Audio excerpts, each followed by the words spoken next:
In this video, I'm going to teach you how to cut an onion like a pro.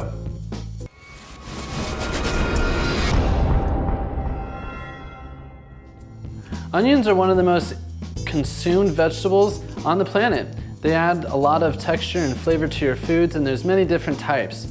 But a lot of people don't know how to cut the onions. So let's get started. We're going to start by removing the tip of the onion first.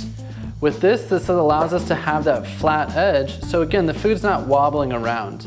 From here, we're actually going to cut directly through the center of the butt. Again, remember, there's the top of the onion and the bottom of the onion, which is going to have the rooty sides.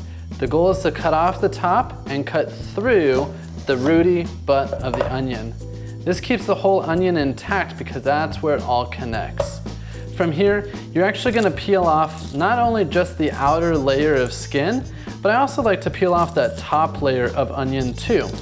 The reason why is because it's often drier and it doesn't actually cook down in any of your foods.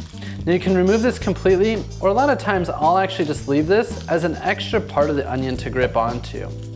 With that, you're actually going to take the top of your hand, place it on top of the onion, and carefully give a little side cut into the onion. By doing this, you'll actually be able to get cuts along there, and you'll see how it'll make your chops a lot easier. Now I'm going to use the tip of the santoku and actually cut into the onion. I'm doing this for the camera angle, but now I'm going to have it a little bit more comfortable. My goal is to not cut all the way through the onion, but allow the onion to stay connected at the root, making those cuts just shy of the edge. Now, I'm going to use that locomotive motion that we taught, keep our fingers in the claw motion and away from the knife, and cut right through. And you'll see how we're getting just those perfect chops, which would be perfect for a salsa or adding into a stir fry. Now let's say you want to do something a little bit smaller than even a more what's called a fine chop. With something like a fine chop, if you want to go into something more like a mince, so that the onion really breaks down and is almost invisible, it's just there for the flavor and not the texture, something more like a dressing or a sauce, we're simply going to put our fingertips on the blade or our palm on the blade and just rock this back part back and forth. Remember to not use the blade to scoop, but rather the back of the knife. I could keep doing this over and over until the pieces are small enough.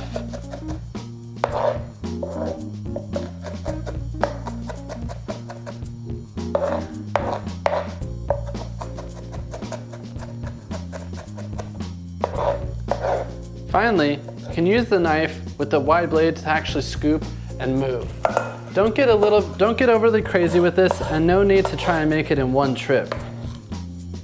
Hey, I hope you learned something valuable in this video, and if you did, make sure to hit the like and subscribe button to stay in touch and keep up with all the good tips and tricks to make your life in the kitchen easier, whether you want to be in there or not.